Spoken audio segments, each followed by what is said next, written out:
então a mais uma aula do nosso maravilhoso mundo do direito penal e dando então continuidade ao nosso estudo sobre fontes. Hoje nós iremos estudar a fonte formal imediata, a lei propriamente dita. Então vamos lá?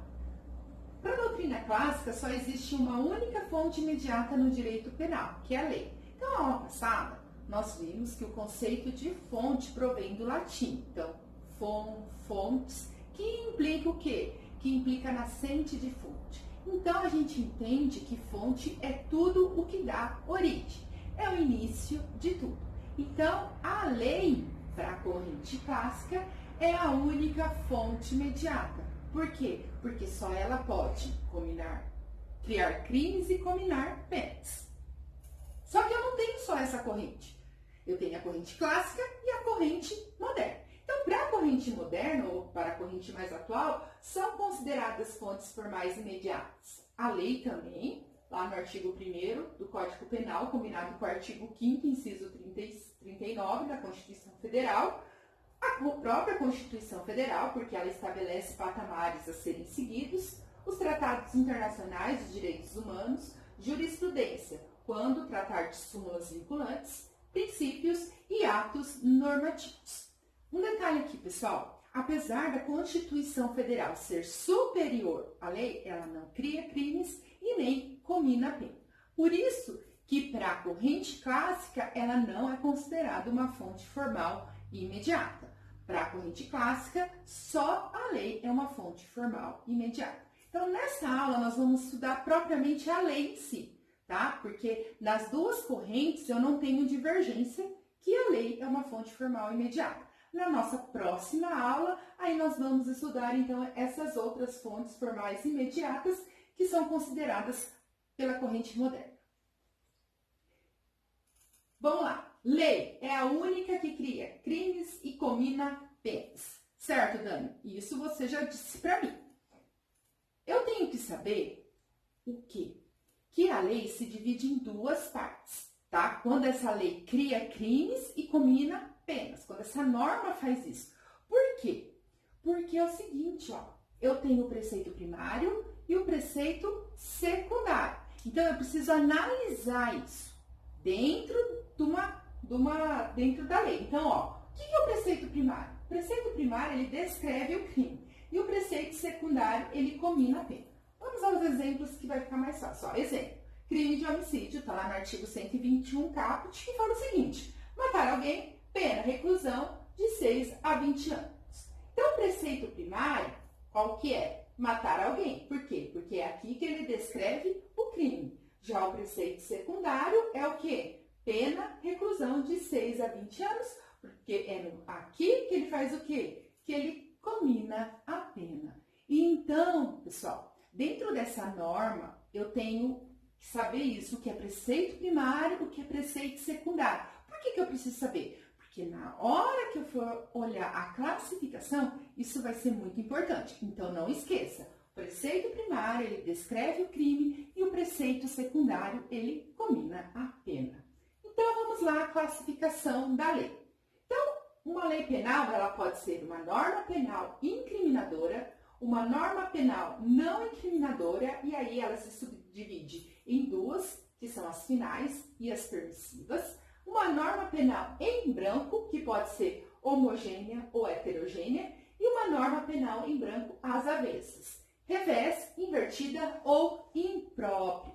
Então, nós vamos analisar agora cada uma dessas classificações, certo? Então, cada uma desse tipo de norma, nós vamos analisar. E é muito importante eu saber cada uma delas. Então, vamos lá. Norma penal incriminadora. Como o nome próprio já diz, é aquela que descreve o quê? O crime e comina a pena. Então, você pode pensar o seguinte, beleza, Dani? Então, é o Código Penal. Aí eu te pergunto, será que é o Código Penal? O Código, por quê, Dani? Porque o Código Penal, ele se divide em duas partes. Ele se divide em parte geral e parte especial. Então, se você estiver pensando na parte especial, sim, ela também, em regra, é uma norma penal incriminadora.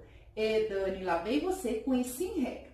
Por que é em regra? Porque existe, lógico, a nossa tão amada exceção. Por quê? Porque existe dentro da parte especial alguns artigos que não tratam de uma norma penal incriminadora. Como assim? Vamos pensar, ó, pensa no exemplo do tipo de ação penal que vem descrito em alguns artigos.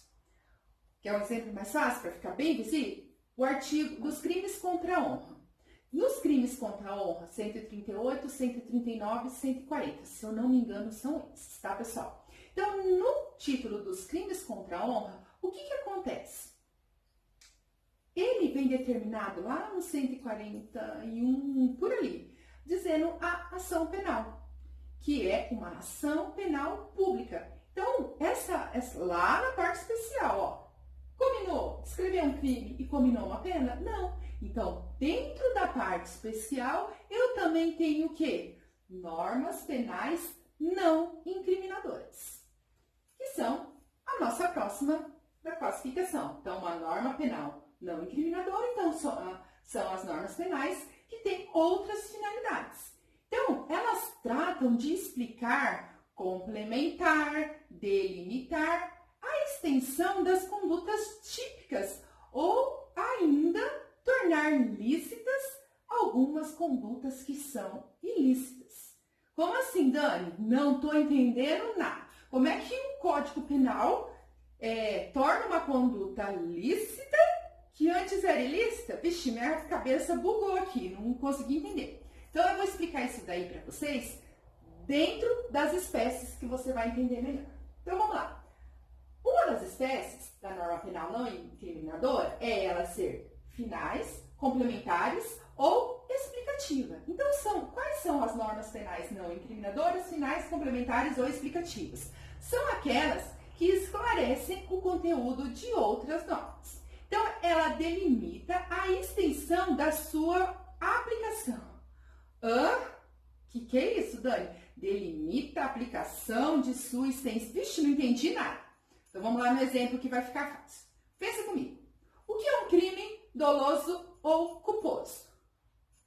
O artigo 18 do Código Penal traz para mim o que ele considera sendo dolo e o que ele considera sendo culpa, para tipificar um crime.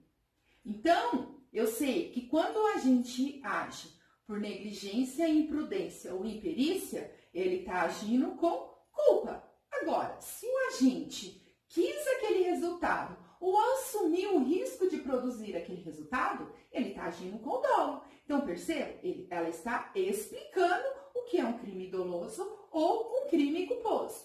Dani, dá outro exemplo para a gente? Tentativa. O artigo 14, inciso 2º, ele delimita a extensão do crime tentado.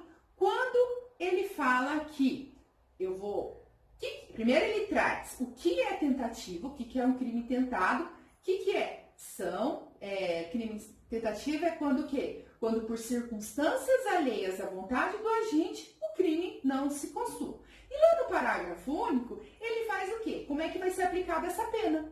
Então, ele fala que eu vou pegar a pena do crime consumado e diminuir ela de 1/3 a 2/3. Então, percebam que ele faz o quê? Ele complementa. Ele explica no 14, inciso 2º, e lá no parágrafo único, ele complementa. Ele traz como será aplicado.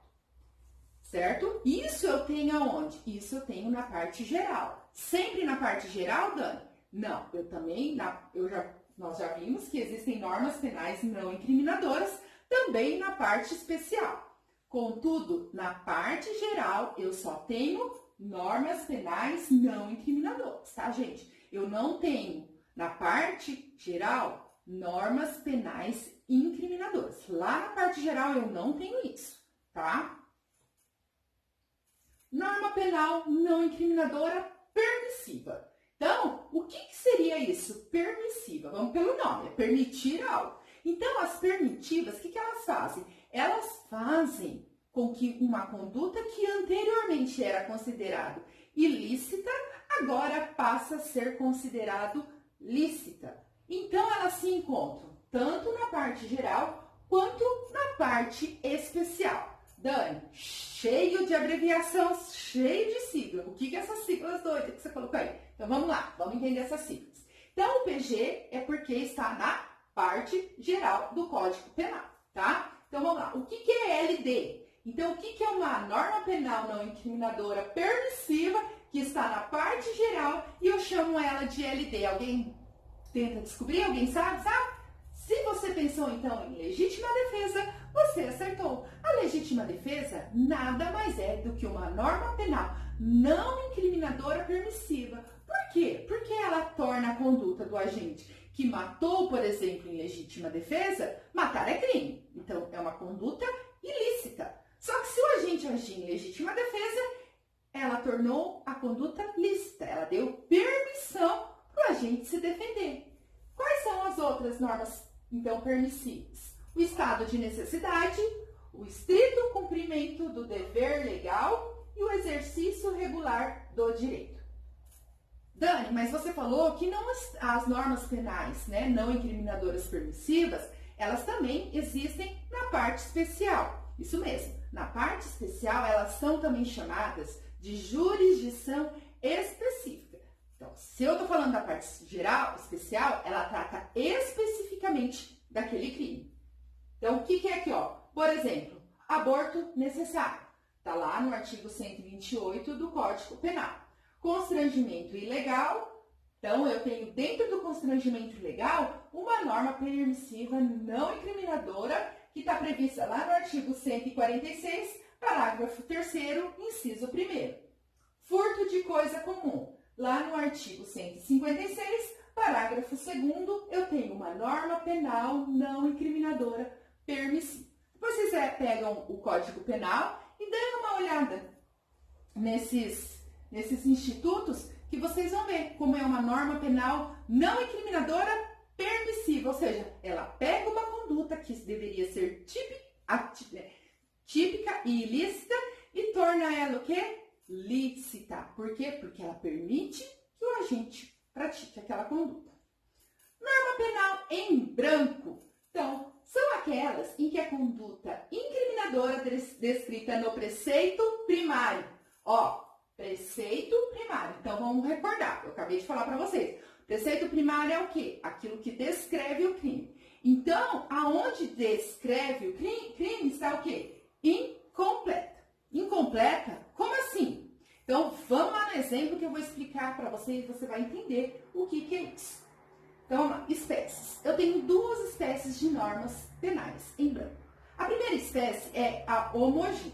Se eu pensar, homo vem de iguais. Então, o que acontece aqui? Então, as normas penais em branco homogêneo são aquelas cuja sua complementação, porque eu falei que eu preciso de uma complementação porque elas são incompletas. Então, cuja sua complementação se encontra em outra lei. Eu te pergunto uma coisa. Vamos analisar aqui, ó, pegar um exemplo, para ficar bem facinho de você entender, ó. O artigo 237 do Código Penal, ele fala o seguinte: contrair casamento conhecendo a existência de impedimento que lhe cause a nulidade absoluta. Pena, detenção de 3 meses a 1 ano. Aí eu pergunto a você, dentro do artigo, ele disse para mim o que é impedimento que cause nulidade absoluta? Eu sei quais são. Olhando só o artigo 237 do Código Penal? Não. Então percebam que ele está incompleto. Então o que eu preciso fazer? Eu vou lá no artigo 1521 do inciso 1º ao 7º do Código Civil. Então eu vou buscar em outra lei. Por isso que ela é homogênea. Eu tenho uma norma na lei, certo? Que está aqui numa norma penal em branco, porque ela está incompleta, mas é uma norma penal do Código Penal, e vou lá numa outra norma do Código Civil, mas uma lei também, por isso elas são homogêneas. Vamos ver então o que acontece? Olha lá, quem que não podem se casar? Não podem casar os ascendentes com os descendentes, seja o parentesco natural ou civil. Os afins em linha reta. Gente, abre um parênteses aqui, ó. Esses afins em linha reta que está falando aqui é sua sogra e seu sogro, é seu enteado ou sua enteada. Então, você não pode casar com sogra. Dani, você é louco? Quem vai querer casar com sogra, com sogro? Então, quando eu falo que direito penal, nessa parte geral, é para sempre, como sogra é, eu estou me referindo a esse artigo, que sogra é para sempre, parente para sempre. Então, vamos lá. Tanto é que você não pode casar com ela. O adotante com quem foi cônjuge do adotado e o adotado com quem foi o foi do adotante. Os irmãos unilaterais ou bilaterais e demais colaterais até o 3º grau, inclusive. O adotado com o filho do adotante, as pessoas casadas, o cônjuge sobrevivente com o condenado por homicídio ou tentativa de homicídio contra o seu consorte. Então, vamos voltar lá um pouquinho, ó. Eu vou olhar. O artigo 237, ele não me traz quais são os impedimentos, mas o artigo 1521 traz. Então, eu vou lá no 521 do Código Civil e utilizo a complementação. Por isso que é uma norma penal em branco, homogênea, porque eu tenho numa lei e busco em outra lei. E a heterogênea? Vamos lá. A heterogênea, como eu sei dos termos, que homo são iguais, hétero são diferentes. Então, as normas penais em branco heterogêneas são aquelas cuja sua complementação se encontra em outro ato normativo, diferente da lei, como as portarias, como decretos, como resoluções. São os atos normativos que nós chamamos de infralegais. Então, vamos lá. Vamos analisar um? Vai ficar bem facinho de você olhar. Olha aí. O artigo 33 da Lei 11.346 de 2006 traz o que ele considera quando a pessoa comete, tipifica o crime de tráfico de drogas. Então, vamos lá olhar.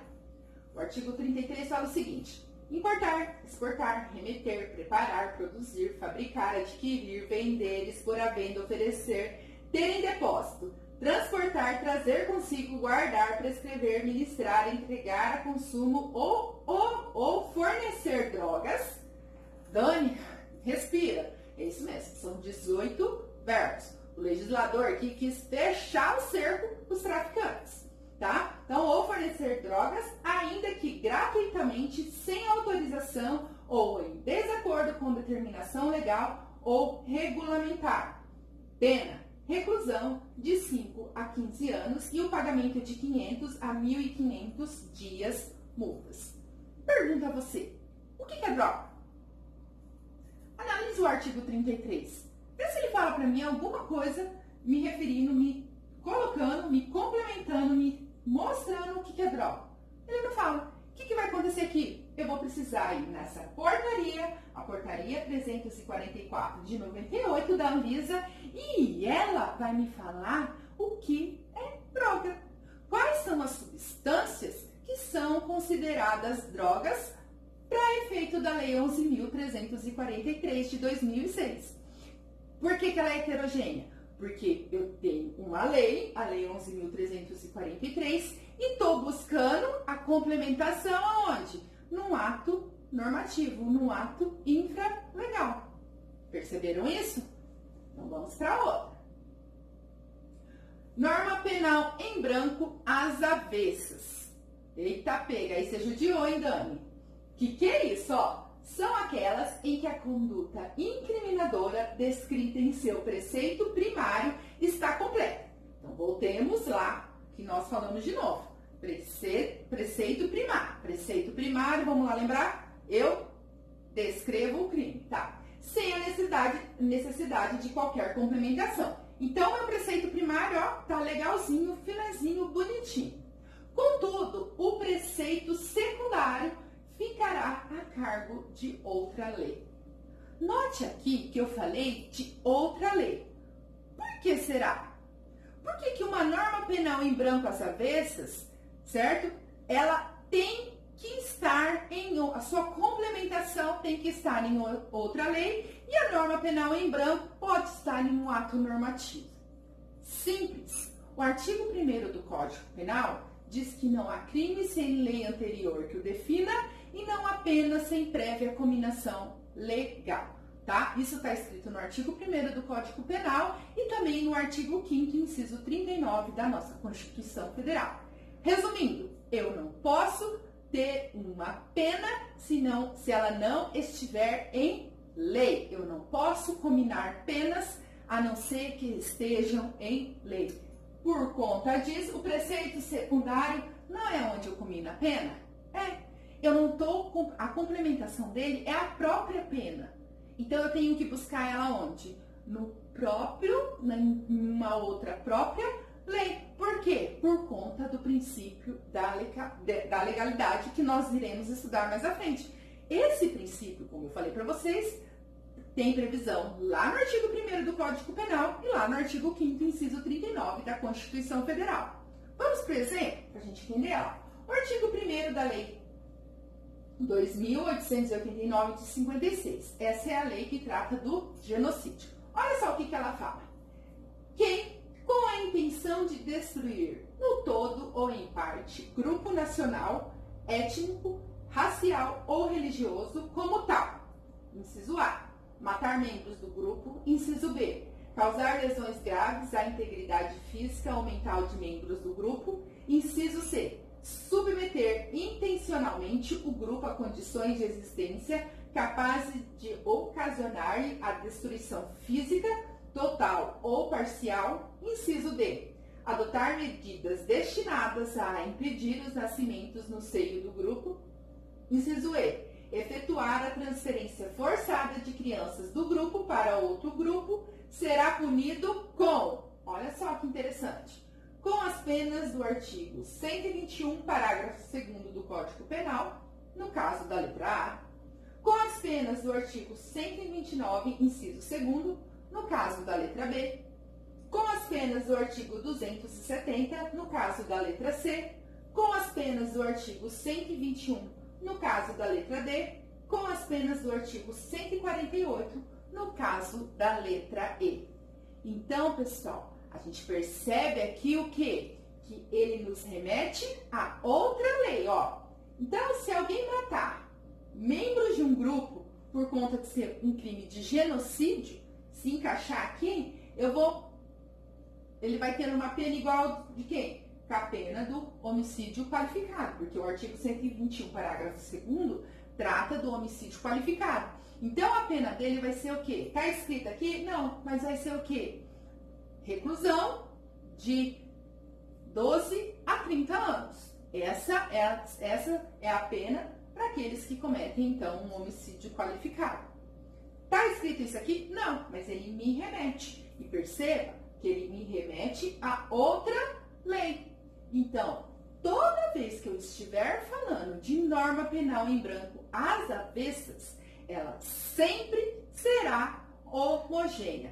E olha, eu falei para vocês sempre. Então aproveita, porque é a coisa mais difícil que tem, é você ouvir um sempre em direito penal. E é isso aí, pessoal. Tá aí, né, nossas redes sociais. Não esquece, né, de nos seguirem nelas, no TikTok, no Instagram, né, no Facebook. Os links vão estar, então, na descrição. E vão lá, por quê? Porque a gente sempre posta super dicas, mapas mentais, mnemônicos, lá no TikTok, lá no Instagram, lá na nossa fanpage. E não se esqueça de deixar o seu like. E se ainda não está inscrito, se inscreva para nos ajudar, né, no canal, nesse crescimento. E é isso aí, pessoal. Um beijo e até a nossa próxima aula do maravilhoso mundo do direito penal. Tchau, tchau!